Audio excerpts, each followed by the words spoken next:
आज आप सबकी खुशी देख के, ये आलम देख के, आपकी मस्ती देख के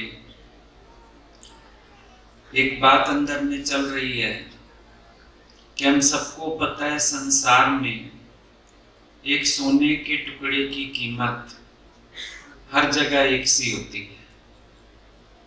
अभी अगर हम एक सोने का टुकड़ा उठाएं, रॉ गोल्ड, 5 ग्राम का, 10 ग्राम का, जहां पर भी हम ले जाएंगे वर्ल्ड में तो उसका रेट सेम ही होगा। लेकिन अगर कोई कारीगर मिल जाए जो उस सोने को तराश दे, जो उस पे परिश्रम करे, मेहनत करे, लागत लगाए, तो उसकी जो कीमत है कई गुना बढ़ जाती है। एक पत्थर है, कारीगर के हाथ में आ जाए, वैसे तो पत्थर बेमोल था, ठोकर खा रहा था, इधर उधर पड़ा हुआ था, लेकिन कारीगर के हाथ में आ गया। कारीगर ने उस पे एफर्ट्स लगाए, मेहनत लगाई, उसमें से मूर्ति को उबार दिया सुंदर। उस बेकार पत्थर की वैल्यू हो गई, कीमती हो गया वो। अब हम मानेंगे कि वो कीमती है। आप ऐसे ही उठा के नहीं ले जाओगे। पत्थर होता तो आप उठा के ले जाते, लेकिन मूर्ति है तो आप परमिशन भी लोगे मूर्तिकार से, कीमत भी पूछोगे, कीमत अदा करोगे तो मिलेगी आपको। सब्जी है, मार्केट में आम मिल जाती है, चलो पनीर की सब्जी ले लें, पनीर 200-250 रुपये, 300 रुपये किलो। लेकिन जब रेस्टोरेंट में जाके ऑर्डर करोगे तो 100-200 ग्राम मुश्किल से एक प्लेट में, वो भी 1000 रुपये का। कीमत बढ़ गई क्योंकि शेफ के हाथ में आ गया। इसी तरह से अगर कृष्ण रूपी कारीगर मिल जाए तो जीवन की कीमत हो जाती है। वो हमारे ऊपर परिश्रम करता है, मेहनत करता है, कोयले को हीरा बना देता है, एक मास्टरपीस तैयार कर देता है। ये जीवन में गुरु के मिलने की महिमा है। अगर अर्जुन को कृष्ण नहीं मिलते, अर्जुन के जीवन का ये रूप नहीं होता। या तो अर्जुन को कोई याद ना करता, या उसकी भी श्रेणी वही बन जाती जैसे विश्वामित्र वगैरह को गिरेहुओं में गिनती करते हैं। भगोड़ा कहलाता, कमज़ोर कहलाता, डरपोक कहलाता। लेकिन जीवन में मिले कृष्ण, हम सबको भी जीवन में मिले सतगुरु, जिन्होंने जीवन को तराश दिया और निरंतर अपनी मेहनत करते जा रहे हैं। उनका तराशना जारी है, उनकी मेहनत जारी है, उनका प्यार लुटाना जारी है। लगातार मेहनत करके भगवान ने अर्जुन से जान नहीं छुड़ाई, लगातार उसके साथ मेहनत की और मेहनत करके उसको सही रास्ता दिया। सतगुरु का मिलना जीवन में इतना ही इम्पोर्टेंट है कि वही हमें तराश सकते हैं, वही हमें बना सकते हैं, वही हमें सही मार्ग दे सकते हैं। शास्त्रों में सूफी संतों के मुंह से हमेशा ये बातें निकली हैं, सतगुरु बिन जो हरि मिल जाए, हरि मिलने पर भी इस मन का भेद भरम नहीं जाए। सतगुरु के बिना हरि का मिलना मुश्किल है, मिल नहीं सकता है। मिल भी जाए तो अंदर की भेद बुद्धि, भ्रम बुद्धि जान नहीं सकती है। वो एक अलग बात है, कोई पाने के बाद गुरु की महिमा भूल जाए और वो अहंकार में आ जाए, वो एक सेपरेट बात हो गई। पर सच्चाई ये है, बिना गुरु के कोई ना उतरस पार। आज अपने अपने जीवन में भी अगर आप देखोगे, पता चलेगा आज जहाँ खड़े हैं, जिस स्थिति में खड़े हैं, जिस आनंद में बैठे हैं, जीवन का जो रूप है आज, ये मेरे सतगुरु की देन है। ना तो प्रारब्ध ऐसी थी, ना कर्म ऐसे थे, ना कोई ऐसे भाव थे अंदर। ये सब कुछ गुरु का कृपा प्रसाद है। अगर उनकी कृपा ना होती, अगर ना मिलते सतगुरु, हालत क्या होती। अब 1 मिनट के लिए कल्पना करके देखो, अर्जुन को कृष्ण ना मिलते, हालत क्या होती। कृष्ण कृष्ण है, कृष्ण जैसा कोई हो नहीं सकता। और अगर कृष्ण ना मिलते, क्या उसको इतनी सूक्ष्म मन की पहचान, इतनी सूक्ष्मता से उसको पकड़ना, सही मार्ग पर लेके आना, क्या ये सब संभव हो पाता। कल भी बात चली, भगवान उससे पूछ रहे हैं, तू कह रहा है हिंसा। अब ये स्वरूप तो कृष्ण ही बता सकते हैं कि सामने वाले के प्रति हिंसा तो रोक रहा है, लेकिन अपने प्रति तो हिंसा हो रही है, उसको तो तू नहीं रोक पा रहा है। कितनी बार हम लोग भी ज्ञान का, या कह लो हम सतोगुणी होते हैं, हम भी ऐसी भावना कर लेते हैं कि हम तो दूसरे का सुख देख रहे हैं, ये देख रहे हैं, वो देख रहे हैं, लेकिन अपने आप को। कल भी किससे बात हो रही थी मेरी, बोला हम तो सोचते हैं सबके हित के लिए जीवन हो जाए। मैंने कहा अपने प्रति तो हिंसा हो गई। जब तू खुद गुरु से लेन देन नहीं कर रहा, खुद तू कृतज्ञता नहीं प्रकट कर रहा, खुद तू झुक नहीं रहा, खुद तू गुरु के संग सेवा में रह नहीं रहा, और तो कुछ कर नहीं सकते, कम से कम सेवा से ही थोड़ा अपना ऋण उतारने की कोशिश कर लो। तो तू अपने से तो हिंसा ही कर रहा है ना।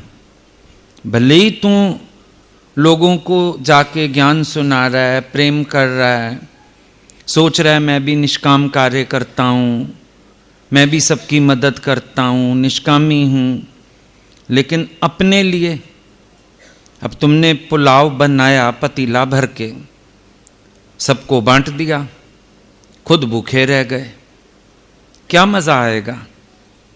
ऐसे ही अपने को भी तो मिलना चाहिए, अपने लिए भी लेना चाहिए, अपनी झोली भी भरनी चाहिए।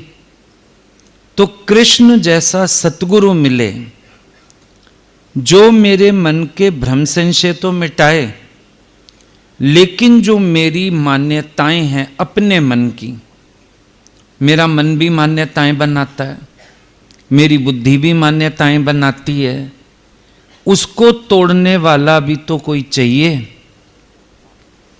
जो मेरी मन बुद्धि की मान्यताएं तोड़ के और मुझे भी जागृत करे। ऐसे सतगुरु की आवश्यकता होती है। अगर ऐसा सतगुरु जीवन में नहीं मिलता है तो अर्जुन की तरह हमको ज्ञान तो अच्छा बोलना आ जाता है, लेकिन हमारा जीवन अंदर से खोखला होता है। भक्तिहीन जीवन खोखला जीवन है। भक्तिहीनता होती जाती है क्योंकि अहंकार बढ़ता जाता है। जो 4 गुण होते भी हैं उसका भी अभिमान होता है। तो गुरु चाहिए जो मेरे जीवन को तराश सके, जो मेरे मन की बारीक से बारीक भूलों की निवृत्ति कर सके, ऐसा गुरु चाहिए। अब कितने पहलू हम लोगों ने देखे, भगवान कृष्ण ने अर्जुन की बात सुनते सुनते कितने सारे पहलू उसके पकड़ लिए। अब ये पहलू कितना इम्पोर्टेंट है। पहले उनको कहता है मैं आपकी शरण हूं, आप मुझे सही राह दीजिए। अब बोलने में नम्रता सबके पास ही होती है, मैं तो आपका हूं, मैं तो आपका दास हूं, मैं तो ऐसा हूं। अगले ही सेंटेंस में बोलता है मैं युद्ध नहीं करूंगा। दोनों बातें बोल दी। अब ये दोनों बातें अर्जुन ने नहीं बोली, हम सबके पास भी होती हैं। अभी तुम मजा देखना, सत्संग पूरा होता है, कई लोग बात करने वाले होते हैं, ये दोहरी दोहरी बातें सारे करते हैं। मैंने कहा आपसे पूछ लूं मुझे क्या करना चाहिए, समझो कहीं जाने का ही बनता है, हमारा अनाउंस हो जाता है। हमने सोचा आपसे ही पूछें अब क्या करना चाहिए, फिर अपनी मजबूरी बता के कहेंगे इसलिए हम नहीं जा रहे। मेरे से पूछने कहाँ आए तुम, इन्फॉर्म करने आए तुम, मेरे से पूछा तो ही नहीं तुमने, मेरे बोलने की इंतजार भी नहीं की। ऐसा होता है ना। अर्जुन भी यही कर रहा है, मैं आपकी शरण हूं, मेरे लिए उचित मार्ग बताएं और मैं युद्ध नहीं करूंगा। भगवान ने बात सुनी और क्या विचार चला, चित्त वृत्ति बिखरी हुई है, अस्थिरता है, चित्त की अस्थिरता, कभी कोई विचार कभी कोई विचार। अस्थिर चित्त इसी को कहते हैं, उधर से पॉजिटिव उधर से नेगेटिव, फिर ये कर लूं फिर ये नहीं कर सकता हूं। अस्थिर चित्त की निशानी है। भगवान ने समझा उसको अस्थिर चित्त वाला है। और दूसरा अस्थिर चित्त वो होता है जो हुक्म में नहीं चल सकता है, वो भी अस्थिर चित्त है। गुरु का हुक्म दूसरा, तुम्हारे मन की दूसरी और करते मन की हो, तो ऐसे व्यक्ति को भी अस्थिर चित्त वाला गिना जाता है। क्योंकि जो हुक्म सुन रहा है, हुक्म समझ रहा है, गुरु की आज्ञा पता है उसको, और उसके बाद भी उसका मन ही उसको चला रहा है, तो इसको कहते हैं अस्थिर चित्त। या कई बार कई लोग दलील देते हैं हम अपने विवेक से अपने ज्ञान से चलते हैं, ये भी अस्थिर चित्त, क्योंकि उनका ज्ञान भी अर्जुन के पहले अध्याय जैसा होता है।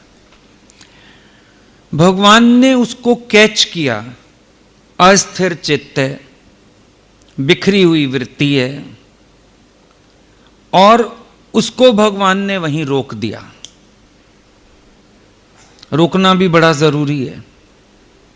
जब कोई व्यक्ति अपना अज्ञान बोलने पे आता है, उसकी बात को बीच में काट के रोकना ही पड़ता है, क्योंकि तुम्हें संसार की बात का इतना विस्तार करने की आदत है, बोलना शुरू होते हो तो बोलते ही चले जाते हो। किसी की भी जगत की बात सुन लो, घर की बात सुन लो, कोई दुख दर्द की बात सुन लो, बोलेंगे तो बोलते जाएंगे बोलते जाएंगे बोलते जाएंगे। अरे भाई रुक जाओ रुक जाओ। कई बार जूम पे देखते हो बोलते जाते हैं अपनी, हम कोशिश करते हैं बात काटने की, रोकने की, क्योंकि इंसान के अज्ञान की था तो है ही नहीं, उसको रोकना ही पड़ता है। स्टॉप करना ही पड़ता है। अगर अभी भगवान बीच में ये हंसी का एक्सप्रेशन देके और ना बोलते ना, अर्जुन अभी भी बोल सकता था, निढाल होके बैठ जाता तो भी बोलता। देखा होगा तुमने, किसी के घर तुम दुख सुख में चले जाओ, डेथ में चले जाओ, वो लेडी बैठी ऐसे दीवार का सहारा लेके और ऐसे हाथ करके, पर बोलती जा रही है, कुछ ना कुछ बोलती जा रही है। अज्ञान का विस्तार बहुत है इंसान के पास, बहुत है। घर गृहस्थी की बातें करेगा, करता जाएगा, 1 घंटा 1.5 घंटा, अरे भाई बस कर दियो। सारी जिंदगी तुमने ज्ञान यही सुना, छड़ता छुट्टी, छोड़ दो सबको, किसी के कर्म में मत जाओ, किसके स्वभाव में मत जाओ, किसकी बात में मत जाओ, घर संसार जैसा चल रहा है चलने दो, शरीर का भी दुख सुख है, इसकी भी कितनी बात करें, कोई बात नहीं है, समय से जो होना है हो जाएगा, ठीक हो जाएगा, जो भगवान ने इसका खेल रचा हुआ है वही होगा, सब सुना हुआ है। उसके बावजूद कंटिन्यूअस इंसान बोलता जाता है। जगत का विस्तार बहुत है, और वाणी से जब आप इतना विस्तार कर सकते हो, मन में कितना विस्तार होगा। मन में अगर टन भर होता है तो जबान से मुश्किल से मन भर बाहर आता है, मौका भी नहीं मिलता, शब्द भी नहीं मिलते, बोलते जाते हो। और बोलने के बाद डिससेटिस्फेक्शन क्यों होता है कि शायद मैं अभी भी पूरा नहीं बोल पाया। बोलने के बाद ना एक असंतुष्टि होती है, मैं अभी भी पूरा नहीं बोल पाया शायद, इसीलिए हम बार बार अपनी बात बोलना चाहते हैं। अब अंदर जब घर में बीमार होते हो, अंदर सोचते रहते हो, और ये भी सोचते हो डॉक्टर को क्या क्या बोलूँगा, ये भी बताना है, ये भी बताना है।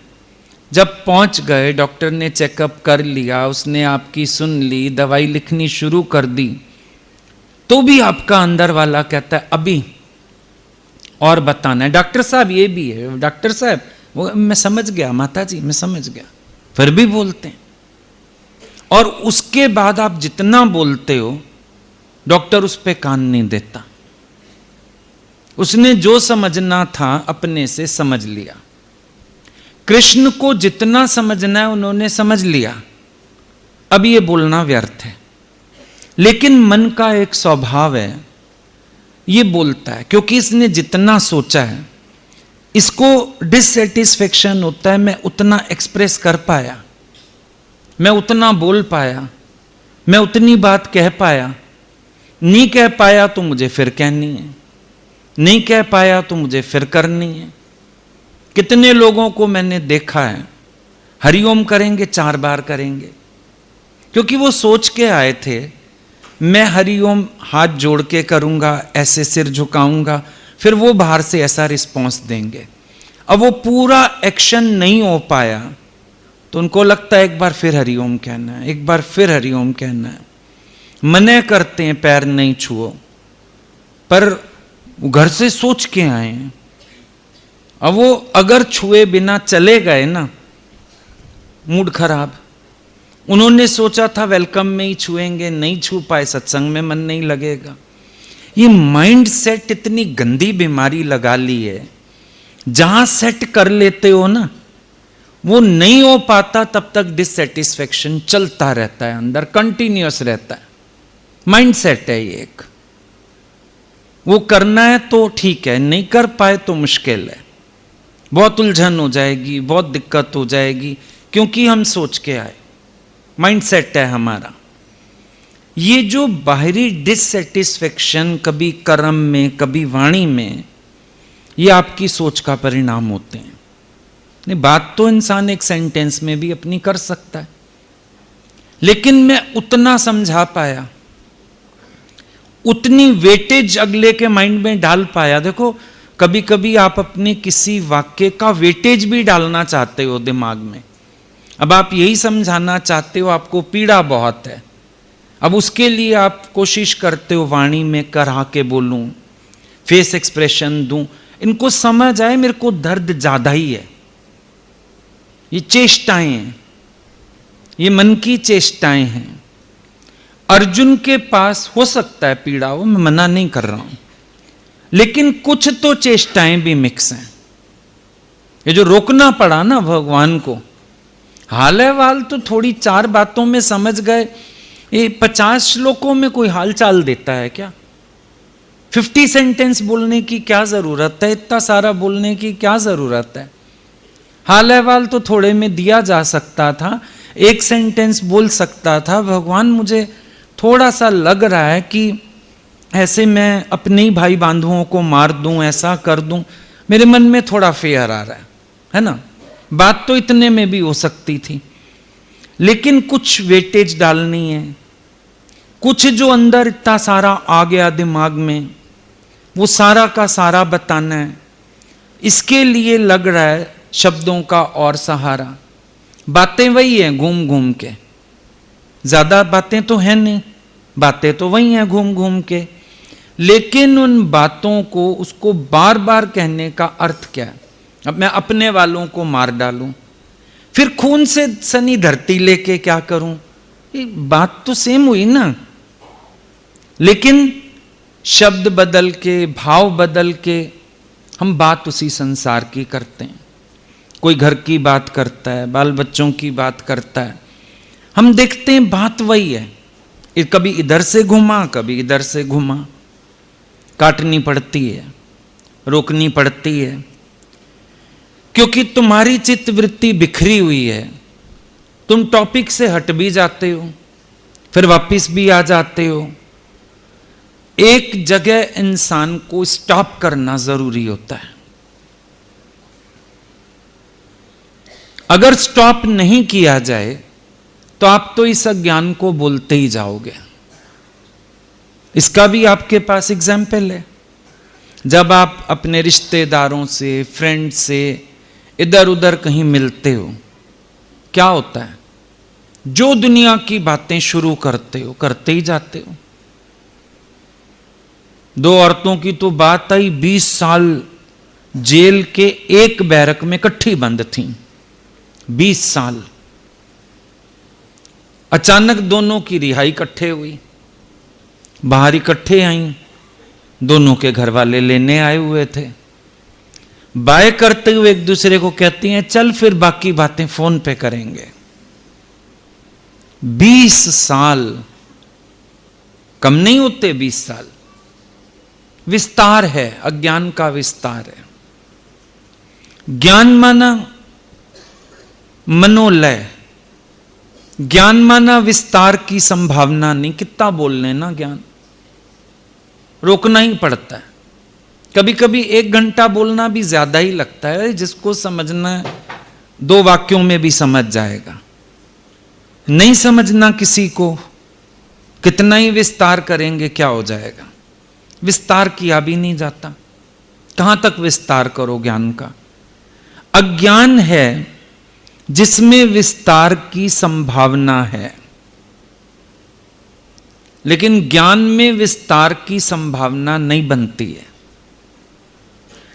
आप भीतर भी ज्ञान का विचार करो, निर्विचारिता की तरफ जाने लगते हो। ज्ञान का विचार करो, आप निर्विचार होने लगते हो।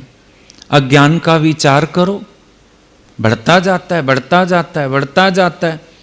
सिर फटने को आ जाता है, सिर दर्द हो जाता है, दिमाग खराब हो जाता है, पर विस्तार नहीं रुकता। और ज्ञान में देखो, थोड़ी सी बात से ज्ञानी का स्वभाव देखना, थोड़ी बात में तुम्हारी बात समझ सकता है और थोड़ी बात में अपनी बात कह सकता है। अज्ञानी थोड़ी बात में समझेगा भी नहीं, उसको अति विस्तार चाहिए हर बात का, और अपनी बात कहने में भी उसको विस्तार किए बिना संतुष्टि नहीं आती है। ये अर्जुन की स्थिति हो रही है इस समय। भगवान देख रहे हैं, विस्तार कर रहा है, रोकना चाहिए। बिखरी चित्तवृत्ति है, रोकना चाहिए। जगत का बात करता जा रहा है, करता जा रहा है, रोकना चाहिए। कभी देखा होगा तुमने गुरुजनों को भी, बात सुनते सुनते कभी वो एक्सप्रेशन फेस का या कभी वाणी द्वारा स्टॉप करते हैं हमें।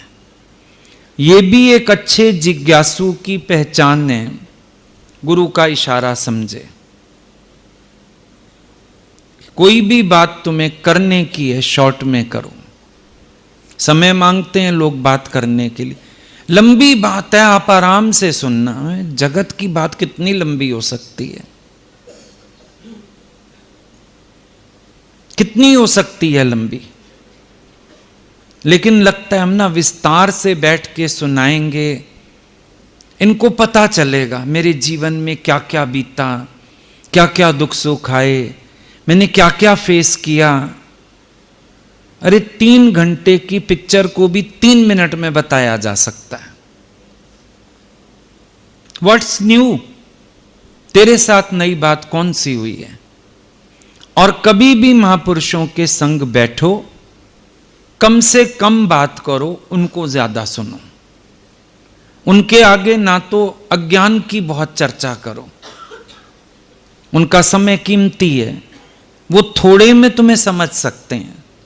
शॉर्ट में बात करो, शॉर्ट में बोलो, कम शब्दों का इस्तेमाल करो।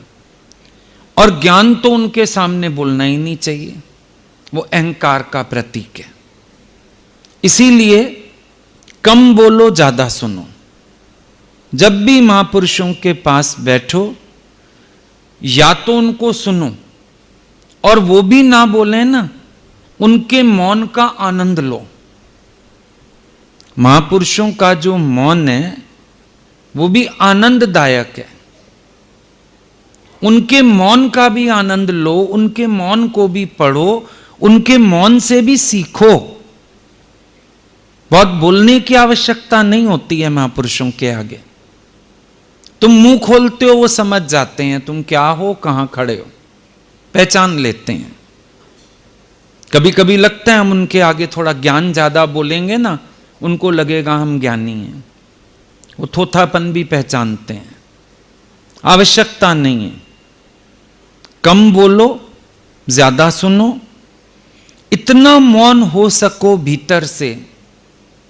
गुरु का मौन भी तुम्हें पढ़ना आ जाए, गुरु का मौन भी सुनना आ जाए, उनके मौन को भी सुन सको। कभी तो ऐसा मन ढीठ है कि वो बोले हुए शब्द भी नहीं सुनता है, लेकिन अवस्था ये होनी चाहिए तुम उनके हृदय को भी सुन सको। वो क्या चाहते हैं, उनकी खुशी किस बात में है, उनकी प्रसन्नता किस बात में है। जिए हलाईती हैं बाबा, जैसा आप चाहते हो वैसा मुझे बना लो, तो मैं उनका दिल भी तो सुन सकूं, उनका मौन भी तो सुन सकूं। कभी होता है संत मौन हो जाते हैं, कभी हमारी भूलों पे भी मौन हो जाते हैं, कभी मुंह से कुछ कहते हैं हम नहीं कहना मानते तो भी मौन हो जाते हैं, भाई तुम्हारी मर्जी। लेकिन उनके उस मौन में जो उनकी पीड़ा है वो भी तो समझो, उनका दर्द समझो, उनकी खुशी किस बात में है ये भी समझो। महापुरुषों का मौन समझना भी आना चाहिए। भगवान के बोलने से पहले अर्जुन को भगवान की हंसी इंटरप्रेट कर लेनी चाहिए थी, समझ लेना चाहिए था। बीच में कोई एक आधा श्लोक आना चाहिए था, उनकी हंसी के बाद अर्जुन की प्रतिक्रिया होनी चाहिए थी। जब रोक दिया जाता है बीच में, तो इसका मतलब है तुम रॉन्ग डायरेक्शन में हो, भगवान को कैच करो। सब कुछ वो बोल के नहीं कहेंगे, क्योंकि तुम्हारी सुनने की क्षमता नहीं दिखती है उनको, इसलिए मौन हो जाते हैं। लेकिन मौन पढ़ना भी आना चाहिए। कभी साधारणतया ही वो मौन बैठे हैं, उस मौन का आनंद लेना आना चाहिए। महापुरुषों का मौन ये भी एक ऐसी घटना है, जैसे आप तीर्थ जाते हो, मंदिर जाते हो, मूर्ति मौन है लेकिन दर्शन का आनंद है। महापुरुषों का मौन भी, कभी वो अपनी मौज में मौन में होते हैं, वो एक समाधि की सी अवस्था होती है उनकी, वो एक नूर बिखर रहा होता है उनका, उसको भी कैच करना आना चाहिए। ये भी विरले विरले मिलती है, क्योंकि जब कोई सामने आता है तो महापुरुष जानते हैं संसार से आए हैं, इनको अटेंड नहीं किया तो बुरा मान जाएंगे। मंदिर में भगवान अटेंड ना करे चलेगा, पुजारी अटेंड ना करे तो आवाज मारते हैं, पुजारी जी कहाँ हो, दिख नहीं रहा आपको, हम आए हैं, प्रसाद तो दो, चरणामृत तो दो। पुजारी अटेंड ना करे तो तुम परेशान। तो भगवान ने अटेंड नहीं किया, मूर्ति है इसलिए शांति हो गई। महापुरुषों के पास तुम आते हो, हम नॉन अटेंडेड नहीं छोड़ सकते भाई, तुम बुरा मान जाओगे, नहीं और कुछ नहीं, खून पी लोगे, नाराज हो, नाराज हो, मैंने कुछ किया, आपको मेरा आना अच्छा नहीं लगा, मुझे नहीं आना चाहिए था, आप कुछ कर रहे थे, इतने क्वेश्चन कर दोगे, उससे अच्छा लगता है अटेंड कर लो इसको, बात कर लो इससे, ज्यादा बेहतर। मजबूरी है एक, महापुरुषों की मजबूरी। कभी कभी विरले वो मौन में मौज में बैठे रहते हैं, कोई विरला जिसके साथ कंफर्टेबल फील होता है, खेचल नहीं उठानी पड़ती, संकल्प नहीं उठाना पड़ता बात करने का, विरले विरले होता है। पर अगर तुम्हें वो समझना आ जाए, बात बन सकती है, समझना आना चाहिए। अब हंसे भगवान, कल बात चली हंसे भगवान हिंसा वाली बात पे, हंसे भगवान, क्यों हंसे? अर्जुन तू इन सब पे दया करने वाला कौन होता है? बड़ा दयामय पुरुष बन रहा है, दया दिखा रहा है सब पे, बातों से ही लग रहा है दया दिखा रहा है, बड़ा धार्मिक पुरुष बन रहा है, दया करना चाहता है सब पे। हंस पड़े भगवान, अर्जुन तू दया करने वाला कौन होता है? एक बात पूछ तो सही अपने से, देखो दया और करुणा दोनों में अंतर है। जब आप किसी पर दया करते हो, दूसरा देखते हो, गर्व से आपका सिर ऊंचा उठ जाता है। दयामय जो है ना, गर्व से उसका सिर उठ जाता है, भले शब्द बोलता है इनकी तकलीफ देखी नहीं गई, बड़ा दर्द हुआ इनको पीड़ा में देख के, मेरे से रहा नहीं गया, शब्द ऐसा है, लेकिन सिर गर्व से उठा हुआ है, अहंकार से। दया करने वाला द्वैत भाव में भी है, दया करने वाला अहंकार में है, मैं। ऐसी दया करने वाला जैसा भरत, जड़ भरत होके आया, क्यों?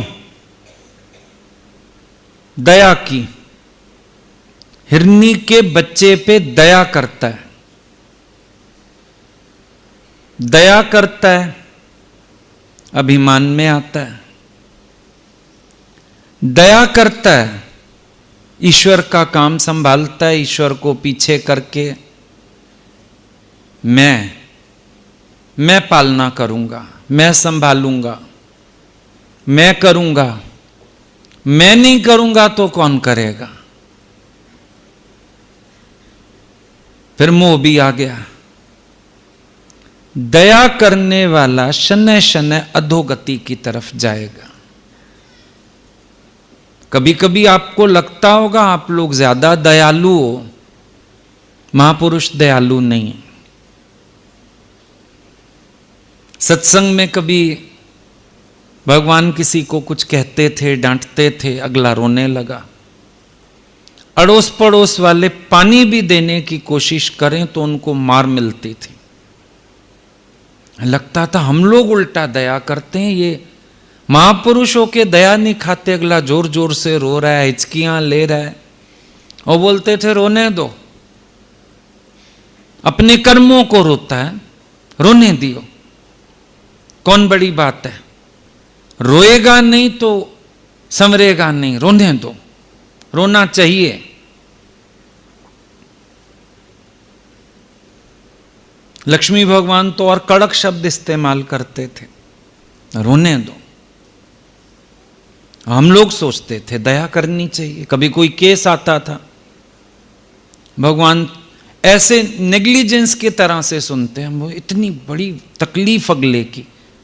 कभी कभी तो पास बैठे लोगों की ना आंखों में आंसू आ जाते थे, इतनी डांट पड़ती थी, तुम्हें काहे का रोना आ रहा। ऐसे लगता था हम लोग ज्यादा दयालु। ये सत्पुरुष कहते हैं दयालु होने चाहिए, इनसे ज्यादा दयालु हम लोग,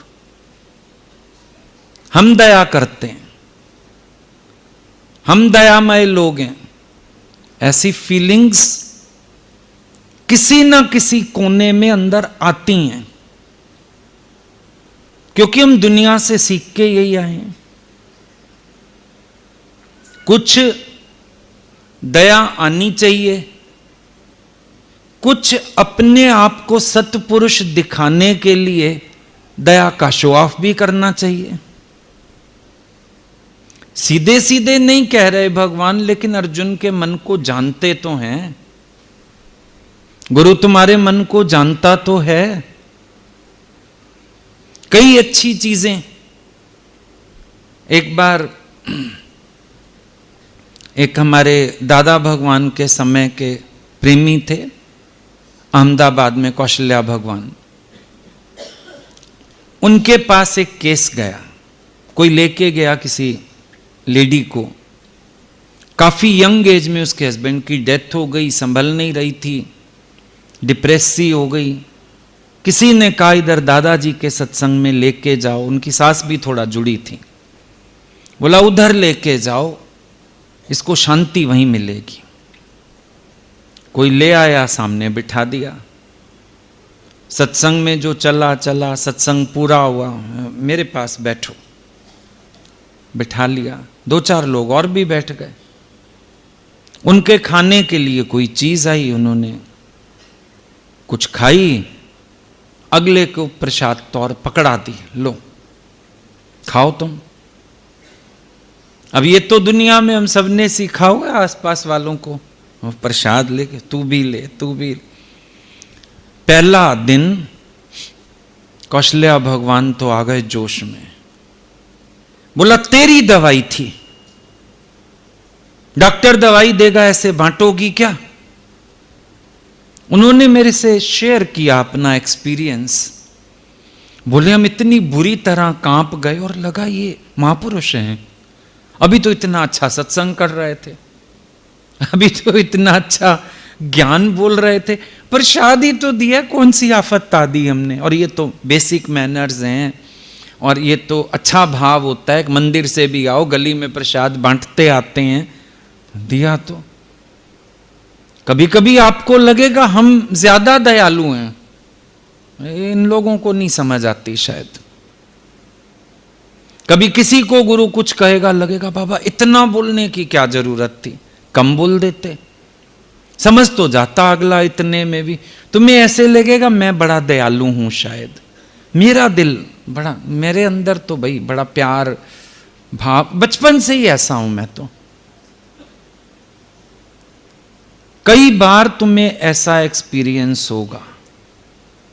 अब भगवान हंसते हैं अर्जुन पे, तू दया करने वाला कौन। कमाल हो गई, सारे सत्पुरुष कहते हैं प्राणी मात्र पे दया करो। भगवान कितनी अजीब बात कर रहे हो, दया करने वाला तू कौन होता है। प्राणी मात्र पे दया करनी चाहिए, चींटी मकोड़े पे दया करनी चाहिए, और आपो की पूछ रहे हो तू इन पे दया क्यों करता है। तू कौन होता है दया करने वाला। जहां से कृष्ण बोल रहे हैं वहां से कैच करना पड़ेगा बात को, जहां से कृष्ण बोल रहे हैं। दया गलत नहीं है, तेरा अहंकार गलत है। जैसे शास्त्रों ने बोला, दया धर्म का मूल है, नरक मूल अभिमान। दया धर्म का मूल है, लेकिन जो उसका अभिमान आता है वो भी तो नरक का मूल है, मूल कारण नरक में जाने का। भगवान जहां से बात कर रहे हैं वहां से वो कह सकते हैं, अर्जुन तू दया करने वाला कौन होता है। वैसे भी ये पिक्चर मैंने बनाई है, जहां मुझे किसी को मारना है, जहां मुझे किसी को रखना है, तू बीच में आने वाला कौन होता है। बात तो यही है। अब दया गर्व से सिर उठाती है, करुणा, रहीम जी कहते हैं, देनहार कोई और है, देत रहत दिन रैन, लोग भरम मोपे करें ताते नीचे नैन।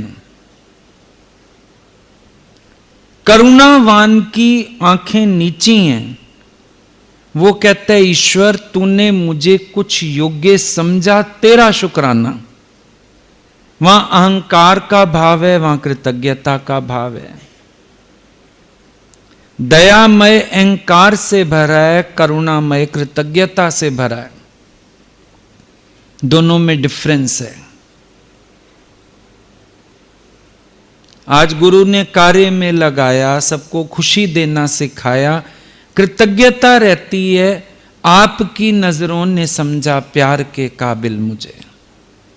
आपकी नजरों ने समझा, थे नहीं, आपकी नजरों ने समझा, आपने योग्य बनाया, आपने कार्य में लगाया।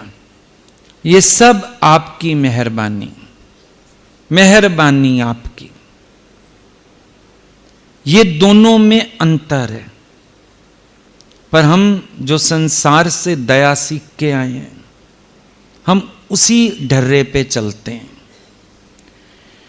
अर्जुन ने जो प्रेजेंट किया वो दया, और कृष्ण से जो प्रकट हो रहा है वो करुणा। बात दोनों की देखने में बराबर लगेगी। उधर भी सब सेना खड़ी है, मारना है उनको, मरने वाले हैं, अर्जुन उनकी रक्षा चाहता है। इधर अर्जुन मोह में मर रहा है, भगवान उसकी रक्षा चाहते हैं। ऐसे देखने में एक सी बातें लग रही हैं, लेकिन भाव भाव का अंतर है, पात्र पात्र का अंतर है। अर्जुन जिन पे दया करना चाह रहा है वो दया के पात्र ही नहीं है। जो उन्होंने कर्म किए, जो इन्होंने सिचुएशंस खड़ी की, वो दया के पात्र नहीं हैं। ईश्वर की नजर में ही उन्होंने अपनी पात्रता खो दी है, दया के पात्र ही नहीं है।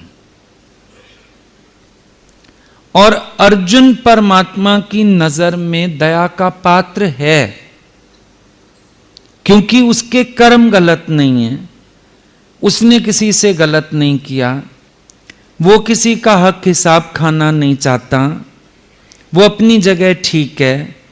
और अभी भी भले भगवान उसको कह रहे हैं मोह, पर कहीं ना कहीं अच्छी भावनाएं तो हैं उसके मन में, मूल में तो कुछ अच्छी भावनाएं भी हैं उसके। वो दया का पात्र हो सकता है। अब दया का पात्र हो सकता है, लेकिन दया करना महापुरुषों का स्वभाव नहीं है। उनका स्वभाव करुणा का है, वो करुणा करते हैं। अर्जुन भगवान का करुणा पात्र है, भगवान उस पे करुणा बरसा सकते हैं। आने को हजारों लोग सत्संग में आते हैं, सब कृपा पात्र नहीं होते, सब करुणा के पात्र नहीं होते।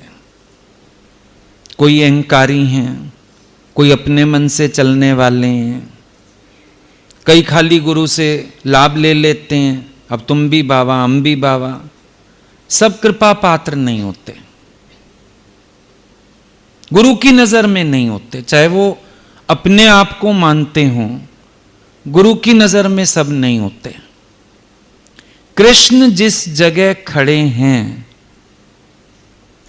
इस समय उनकी नजरों में अर्जुन तो कृपा पात्र हैं, बाकी के लोग कृपा पात्र नहीं हैं। भीष्म पितामह जैसे लोग जो कृष्ण को जानते हैं, प्रणाम करते हैं, वो भी उनकी नजरों में कृपा पात्र नहीं है, मार इनको भी। गुरु द्रोणाचार्य कृपा, मार इनको भी। ये दया पात्र नहीं है, कृपा पात्र नहीं है, करुणा पात्र नहीं। मैं ज्ञान सुना रहा हूं, आ जाओ तुम भी सुन लो, कृपा पात्र नहीं है। क्योंकि करुणा पात्र होने के लिए, कृपा पात्र होने के लिए पहली शर्त शरणागति। इनमें से किसी ने शरणागति नहीं ली, किसी ने शरणागति नहीं ली, इसीलिए भगवान के कृपा पात्र नहीं है। जो दिल से शरणागत होता है मुझे, वो मेरा कृपा पात्र हो सकता है। और जो दिखावे के लिए भी अगर कोई करे कि मैं बड़ा आपकी शरण हूं, मैं आपको पहचानता हूं, केशव बोले, गोविंद बोले, बड़े बड़े शब्द इस्तेमाल कर दे, भगवान दिल की भी तो जानते हैं। इसीलिए ज्ञान बताने के वक्त भी अर्जुन कृपा पात्र हैं, बस खड़े रहें बाकी। अच्छा, दया होती है दीन दुखी पे, दया होती है एक आधे पात्र पे, करुणा तो सबके लिए होती है, करुणा सबके लिए। तो भी भगवान को इस समय पक्षपात करना पड़ेगा। घी सबके लिए, लेकिन घी उठा के कोई नाली में गिराएगा तो हम और क्यों दें उसको। पार्टी में चीज सबके लिए, लेकिन किसी का बच्चा उठा के आइसक्रीम मिट्टी में फेंके जा रहा है गेम समझ के, उसको और क्यों देंगे, मना करेंगे भैया इसको आइसक्रीम मत देना, गिरा रहा है ये। करुणा कृष्ण की सबके लिए, हृदय सबके लिए एक सा है, पर कहीं नजर आ रहा है सामने वाला पात्र ही नहीं है, क्यों लुटाऊं कृपा उस पे, क्यों लुटाऊं करुणा उस पे। मेरे ऊपर दोष भी नहीं है, उसकी अपनी भक्ति में खोट है, उसके अपने भाव में खोट है, उसके अपने कर्म में खोट है। नहीं भी लुटा सकते कृष्ण करुणा उस पे। अर्जुन उन पे दया करना चाह रहा है, भगवान बता रहे हैं तू कौन दया करने वाला, इन पे तो मैं ही नहीं दया करने वाला, ये मेरे नियमों के विरुद्ध हैं, ये मेरी शरण नहीं है, इनके कर्म गलत हैं, ये किसी भी तरह से मेरे कृपा पात्र नहीं है। तू कौन होता है दया करने वाला? जब मैं ही नहीं करना चाह रहा, तू कौन होता है दया करने वाला? मैं ही इनको नहीं समझ रहा अपना कृपा पात्र, तू क्यों अहंकार में आ रहा है? तू क्यों करना चाह रहा है भाई? अच्छा, फिर एक पहलू यहां और समझ में आता है। अर्जुन के अंदर से दया का भाव पैदा हो रहा है। दया का भाव देह के धरातल से पैदा होता है, और देह के धरातल से पैदा होने वाला हर भाव दूषित होता है। कहां खड़ा है अर्जुन?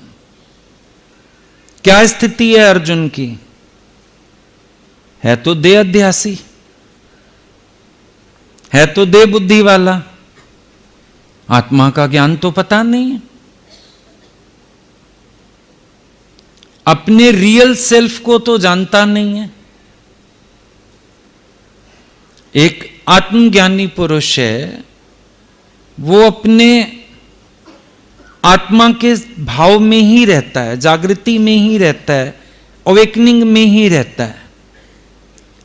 अर्जुन जिसको सेल्फ रियलाइजेशन है ही नहीं,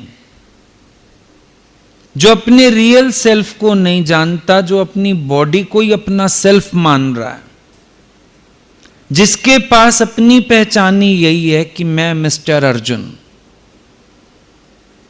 किस भावना में रहता है? देह के। अब जितनी भी बात कर रहा है कहां से आ रही है? देह की भावना से आ रही है, शरीर की भावना से आ रही है। देह के धरातल से कोई भी बात कोई करता है वो दूषित होती है, बात जितनी मर्जी अच्छी करे लेकिन दूषित है। देह भाव दूषित है, देह का संग कुसंग है। उस भावना से उठने वाला हर भाव द्वैत की तरफ है, अहंकार को बढ़ाने वाला है, अगले व्यक्ति का पतन करने वाला है। देह अध्यासी का कोई भी भाव अच्छा हो ही नहीं सकता है, कुछ भी करे, चाहे वो सोना कर्म करे। दादा भगवान का कहना था, जैसे हर अग्नि में धुआं है, ऐसे देह अध्यास में रह के किया हुआ हर कर्म दोष से भरा हुआ है। अहंकार का दोष तो है ही। अगर आज अर्जुन दया कर लेगा, मान लो जिंदा भी बच गया, क्या सारी जिंदगी अभिमान नहीं करेगा? मैंने युद्ध नहीं किया, मैंने दया करके छोड़ दिया, मेरा मन ही नहीं माना लड़ने का। आएंगे ख्याल? नहीं आएंगे। अभी अभी भगवान रथ वापिस मोड़ लें, गर्व से ऐसे गर्दन तनेगी नहीं तनेगी, यस जाओ मैंने माफ किया। एक दृष्टांत नहीं चलता सत्संग में, वो कहता है मैं मूर्खों को रास्ता नहीं देता, और दूसरे ने बोला मैं दे देता हूं। कई बार आप लोग भी अप्लाई करते हो नहीं? कहीं कोई सामने वाला अड़ जाता है, मैं रास्ता दे देता हूं।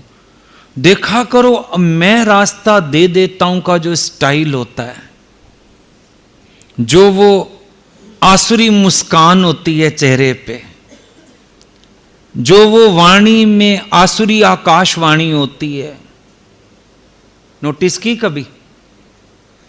टक्के वाली बात के लिए, अपनी शांति के लिए मैं रास्ता दे देता हूं, मन तो वो भी ऐसे सुनाता है सामने वाले को जैसे कितना बड़ा मैं एहसान ठोक रहा हूं। बिना लड़े वापिस जाने वाला अर्जुन क्या अभिमान से बच जाता? मैं से बच जाता? और अभी भी जो बोल रहा है, मोह का भाव, देह का भाव ही तो है। करता हूं नहीं करता हूं, देह का भाव ही तो है, हठ ही तो है। भगवान समझ गए ये जो भाव है इसका देह से उठ रहा है, और देह से उठने वाला हर भाव दूषित होता है। हर भाव इंसान का मैला होता है। तो जहां देह बुद्धि आएगी वहां मैल तो आएगी आएगी। जहां देह भाव होगा, कर्म हम कितना अच्छा करना चाहें, वो आदमी गया ना सरोवर का मीठा जल, सब कहते थे मीठा जल है मीठा जल है। उसने जाके देखा कैसे पीऊं, एक पात्र पड़ा था उठा लिया, उसमें जल भर के पी लिया, कड़वा, जहर लगे। लोग कहते हैं मीठा है, ये तो कड़वा है। और लोग आए चार, उन्होंने भी ट्राई किया, कड़वा। तभी कोई सिद्ध पुरुष उधर से आ गए, बोला महात्मा जी लोग तो कहते हैं सरोवर का पानी बड़ा मीठा है, यहां कड़वा है। संत बोले नहीं, मैं भी रोज पीता हूं मीठा है। पी के देखिए, आज तो कड़वा है। संत ने अंजलि भर के पिया मीठा, तुम पियो। फिर उठा लिया पात्र। संत ने कहा इस पात्र में कोई गड़बड़ है, इस पात्र में कोई गड़बड़ है, इसमें ही कोई ऐसा धातु है, पानी सरोवर का मीठा डालते हैं पर पड़ते ही कड़वा हो रहा है। अब जब पात्र हमारा ठीक नहीं है, देह अध्यास, मन ही गलत पात्र, कर्म कितना अच्छा करने की कोशिश करो, वाणी कितनी अच्छी बोलने की कोशिश करो, परिणाम ठीक नहीं आता। गुरु के पास आ जाओ, बहुत हम मीठी बातें करते हैं, कृतज्ञता प्रकट करते हैं, पैरों में लंबे लेट जाते हैं, उसके बावजूद डांट खा जाते हैं या उनके दिल में जगह नहीं बना पाते। मन कहता है मैं क्या करूं, कुछ कर मत, ना करना माना दिखावा, अंदर के भाव सही कर। जब तेरी भक्ति उनके हृदय को स्पर्श कर लेगी, उस दिन उनकी कृपा बरस जाएगी। हम ये नहीं देखते ना, गड़बड़ ये भी है। ऐसी चीजों को हम रियलाइज नहीं करते हैं, ये गड़बड़ है। रियलाइज करें इन चीजों को भी। पात्र की शुद्धता की बात है, कर्म की बात नहीं है। अर्जुन कर्म से सोच रहा है मैं दया का भाव कर लूं। अब सब दुनिया में सीखे हुए हैं, किसी पे दया करनी हो ना, बाहर से कोई कर्म करो। भूखे को अन्न खिलाना दया, फलाना कर्म करना दया, सिलाई मशीनें बांटना दया, शादियां कराना दया। सब सोचते हैं दया के लिए कुछ कर्म। लेकिन संत क्या सोचते हैं?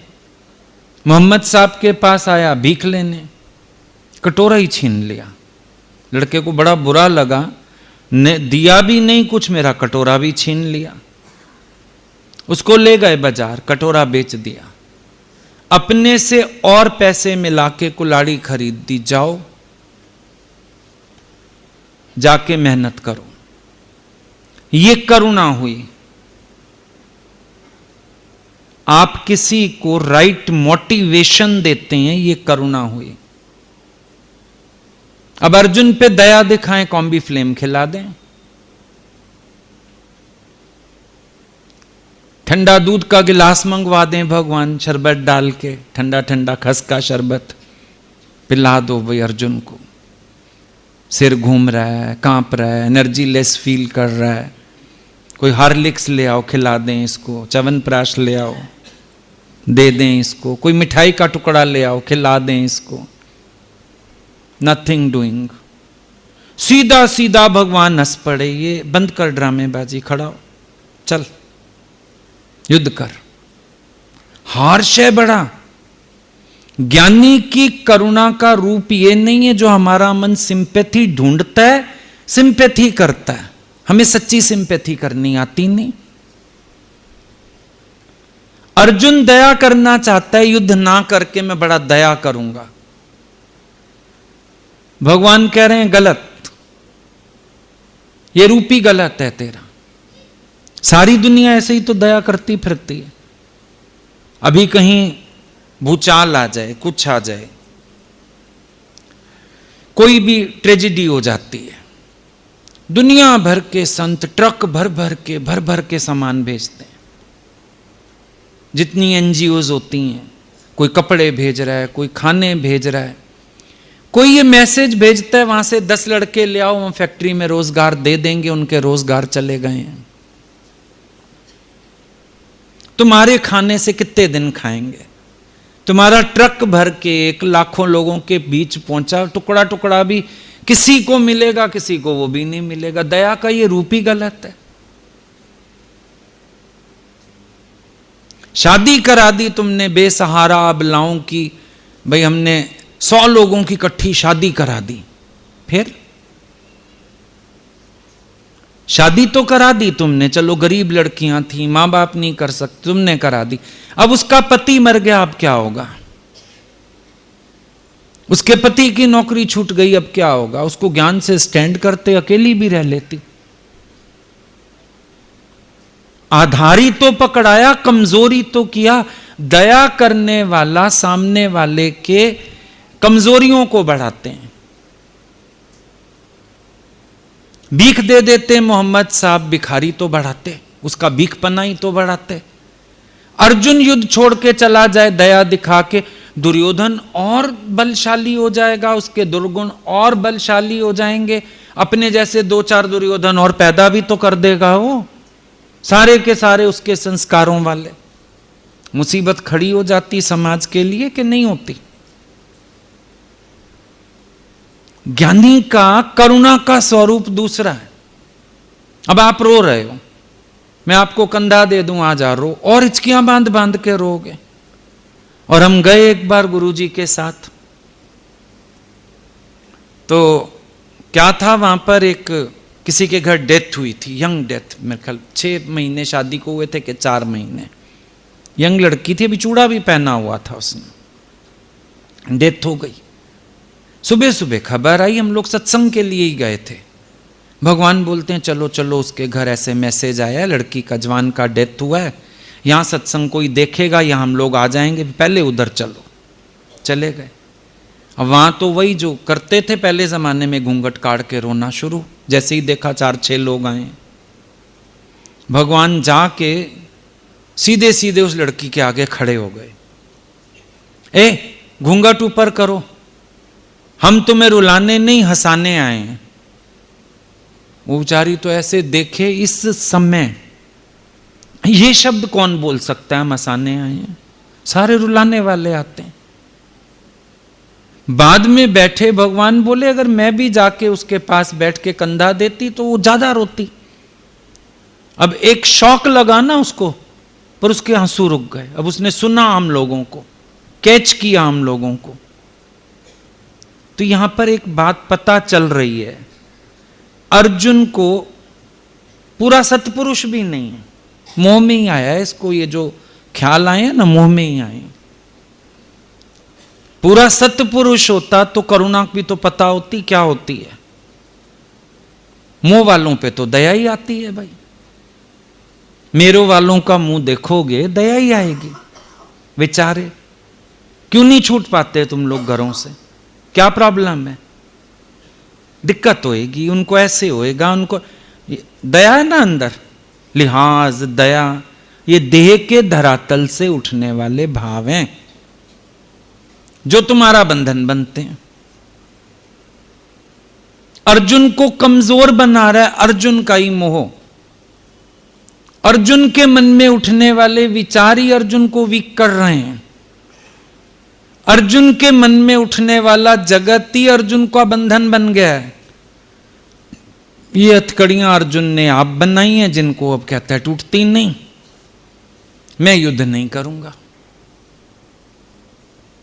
तो भगवान के हंसने का एक ये बड़ा कारण कि अर्जुन, तू दया करने वाला कौन होता है? सृष्टि मेरी, रचना मेरी, हुक्म मेरा, चल सब मेरे हिसाब से रहा है। Who are you? तू कहां से आया दया करने वाला?